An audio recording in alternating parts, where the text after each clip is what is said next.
Israeli Prime Minister Benjamin Netanyahu now responding to the Secretary of State John Kerry's speech on the Middle East. Hello, everyone. I'm Heather Nauert, and let's listen in right now. A partnership that has endured differences of opinions between our two governments over the best way to advance peace and stability in the Middle East. I have no doubt that our alliance will endure the profound disagreement we have had with the Obama administration and will become even stronger in the future. But now I must express my deep disappointment with the speech today of John Kerry, a speech that was almost as unbalanced as the anti-Israel resolution passed at the UN last week. In a speech ostensibly about peace between Israelis and Palestinians, Secretary Kerry paid lip service to the unremitting campaign of terrorism that has been waged by the Palestinians against the Jewish state for nearly a century. What he did was to spend most of his speech blaming Israel for the lack of peace by passionately condemning a policy of enabling Jews to live in their historic homeland and in their eternal capital, Jerusalem. Hundreds of suicide bombings, thousands, tens of thousands of rockets, millions of Israelis in bomb shelters are not throwaway lines in a speech. They are the realities that the people of Israel had to endure because of mistaken policies. Policies that at the time won the thunderous applause of the world. I don't seek applause. I seek the security and peace and prosperity and the future of the Jewish state. The Jewish people have sought their place under the sun for 3,000 years. And we're not about to be swayed by mistaken policies that have caused great, great damage. Israelis do not need to be lectured about the importance of peace by foreign leaders. Israel's hand has been extended in peace to its neighbors from day one, from its very first day. We've prayed for peace. We've worked for it every day since then. And thousands of Israeli families have made the ultimate sacrifice to defend our country and advance peace. My family has been one of them. There are many, many others. No one wants peace more than the people of Israel. Israel remains committed to resolving the outstanding differences between us and the Palestinians through direct negotiations. This is how we made peace with Egypt. This is how we made peace with Jordan. It's the only way we'll make peace with the Palestinians. That has always been Israel's policy. That has always been America's policy. We had to talk fast to jam all that into half a show. But what a day it was. Welcome to Outnumbered Overtime OT, baby. OT, baby. Trying to honor Harris Faulkner. Yes. And all that we say and do. So I liked the rocking of the baby. Just a little tiny one. He's so cute. Or you could have done this. You could have created, gestated, and delivered a baby in the time that John Kerry spoke. Y'all didn't tell me this whole discussion goes downhill when you start doing overtime. What did you say earlier? It's now January 1st. No, I said the joke I made was, welcome to Outnumbered. It's Wednesday, December the 28th, 2017. It was so long. On and on. Way too long. Way too long. Who's going to remember in the general public what he said? Yeah, nobody. All right, so let's sort of lay this out. What's most important to an outgoing president? Peace in the Middle East, the legacy, or making $1 billion of the foundation once you leave office?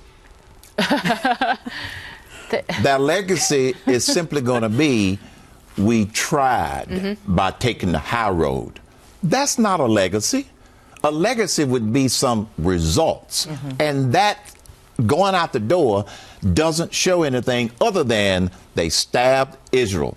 And they believe that this two-state solution is the only way to go. No, It is not the only way to go because they want Israel, this administration wants Israel to be a sitting duck. I love that you say Israel. Yeah. That sounds Oh, like Israel. everybody. We're all really the same. Oh, yeah, I got three Southerners on the couch. Yeah. No, you know, I got to say, I see it a little different, Herman. I don't know that they're stabbing Israel in the back or the front. I think that they understand. I think they have to be smarter than that. And they understand Israel is and should do what Israel needs to do to protect itself. Yes. Now, I don't think they can go on the record in support of it. I think that's why we saw an abstention. But they have to know that. And they have to know, as we were saying earlier. Do you agree with the abstention? I think that's what they had to do, only because it is indeed, the settlements are indeed in contradiction to existing international law. But again, I don't fault Israel for doing it. I think that they absolutely have to do it, only because Palestine is simply not ready for peace. And we know that because of what we've seen from them, the double speak from their government and what we see. And Kerry at least talked about this, and I was happy to hear him say this. They do they pay salaries to some of these terrorists after they, kill themselves, their families get money. Absolutely. They name streets after them. It's horrific. Hamas does. It's absolutely horrific. They teach little kids how to be terrorists in public school. It's really, but yet we're supposed to expect peace. Come on. They pay the Palestinian Authority. They pay money to the families. To the families. Right. Absolutely. Yeah. But to point out something, back in I think it was in 1980, the Carter administration did something similar to the abstaining from this vote. The Washington Post wrote this then: "It cannot be denied that there is a pack and that it hounds Israel shamelessly, and this makes it very serious when the United States joins in." And the editorial was called "Joining the Jackals." Yeah. And so that then, it's no different. And this is not just Republicans versus Democrats. This is not just an issue that divides people along party line. I mean, there are a lot of Democrats. Chuck Schumer. Yeah, Chuck Schumer. Big time. Very vocal opponent of this vote in the UN. Talk about the political ramifications a little bit. What I said earlier was that's why there's always a why now. Why now and not 2 months ago? Yeah, why not 2 years ago? And it's because of the politics.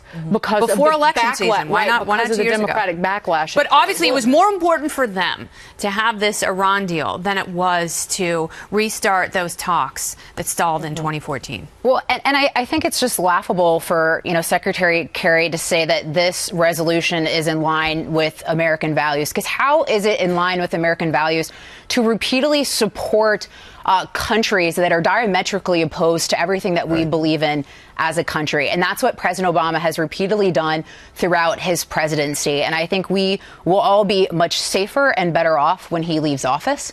And I think that Donald Trump has already demonstrated that we will stop that sort of course, and we'll stop that course in foreign policy. And I think that is a positive thing, and it really couldn't come sooner. There are three flawed assumptions in this whole discussion, all these speeches. Three flawed assumptions. Number one, that the two-state solution is the only solution. That's flawed assumption number one. Number two, that the United Nations cares about the interests of Israel in a fair sense. No, they do not. Right. And flawed assumption number three is that with their proposed two-state solution and ignoring the 1967 lines, that Israel can be safe. No, they cannot. Those three assumptions, I believe, are all flawed in this whole discussion. Yep. Yeah.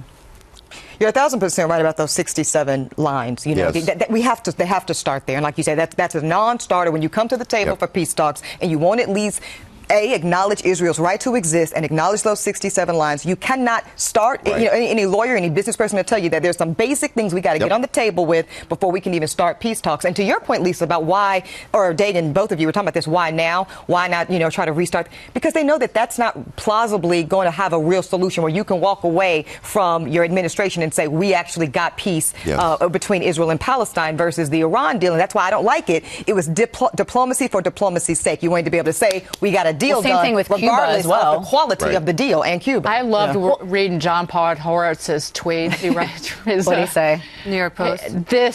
As it was going on, he said, I don't mean to laugh, but I just love him so much. This is an insane thing to say, even for this total blithering idiot.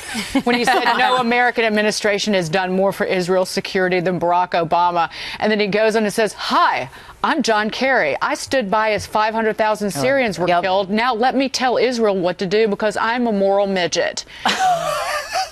Well, and you got, I'm really. I mean, it was. He was blunt. That's why I was it's definitely not mincing words. We can all agree on that. But I think it's going to be really interesting to see what the fallout is for the UN with President-elect Trump incoming. He has already, taken on the UN. He did that throughout the election. Yeah. He's been particularly critical within the past couple of days regarding the resolution. Yeah. Obviously, Prime Minister Benjamin Netanyahu is now incensed as well. As he mentioned before on the show, he has called this resolution a declaration of war.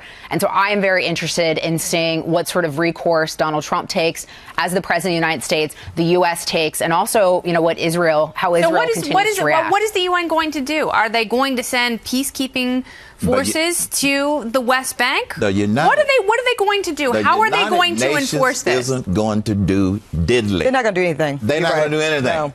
Now, Donald Trump has one piece of leverage, and only time will tell whether or not he uses it.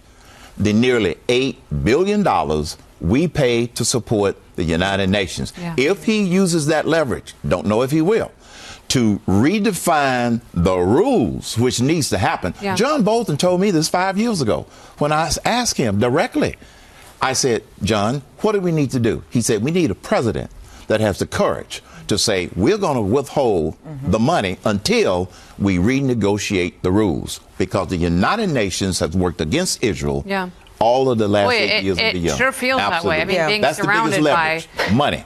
If I had one thing to say that I was looking forward to as someone who did not vote for President Trump, didn't vote for Clinton either, but it is the promise President-elect Trump has made to renegotiate better deals for the sake of our country. And really, I think he would probably have no problem to say, look, this is the leverage that I have. And we do that unilaterally. That's the question, though. How do you withhold that money? What is the mechanism you go about? And what's the buy-in going to look like from, the other and if you've got other people in Congress who are going to run for president, conceivably in 2024, are they going to listen? But maybe that's the new president. Sorry, maybe that's the good thing, Kennedy, is maybe we saw in this election that it's okay to say something that would have been political suicide maybe 4 or 8 years ago and say, you know what, it's not okay to go with the grain just because that's what we've always done. Well, the good thing is that President Obama has set the bar so low on what you extract from negotiations with other countries and deals, that really anything President-elect Trump does, if he gets any concessions at all, will be a win for the United States. So that's, it's always a positive when someone sets the bar low. The thing about the money is that it's two-part. It's the non-discretionary piece and the discretionary piece. So legally, maybe the non-discretionary piece we have to put up. But guess what's bigger than that?